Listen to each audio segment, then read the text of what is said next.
જાદરિયું બનાવવા માટે મેં અહીં 1 વાટકી દળેલી ખાંડ, 1.5 વાટકી જાદરિયાનો લોટ અને 1.25 વાટકી ઘી લીધું છે.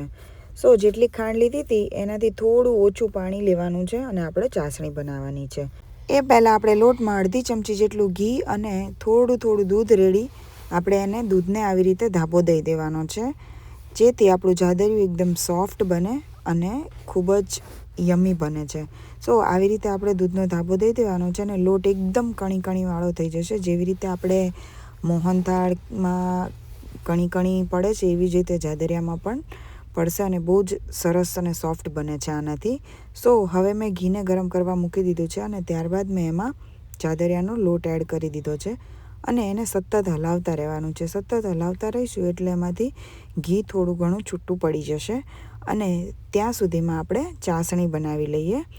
લોટ શેકાઈ ગયો છે અને ચાસણી પણ ઓલમોસ્ટ રેડી છે. હજી એક તાર બનતો નથી. મારે અહીંયા જાદરિયા માટે એક તારની ચાસણી જોઈએ છે. આ પરફેક્ટ એક તાર બને છે અને હવે આ ચાસણીને આપણે જાદરિયાના લોટમાં આપણે જે શેકીને રાખ્યો છે એડ કરી દેવાની છે. એડ કર્યા પછી એનો લુક કંઈક આવો આવશે. હવે આપણે એને એક થાળીમાં ઘીથી ગ્રીસ કરી અને બધું જાદરિયાનો બનીને રેડી થઈ ગયું છે તે આપણે એમાં પાથરી દઈશું અને પીસ કરી લઈશું. આપણે દૂધનો ધાબો દીધો તો ઘી કેટલું સરસ છૂટું પડીને બહાર આવે. મસ્ત જાદરિયું બનીને રેડી છે.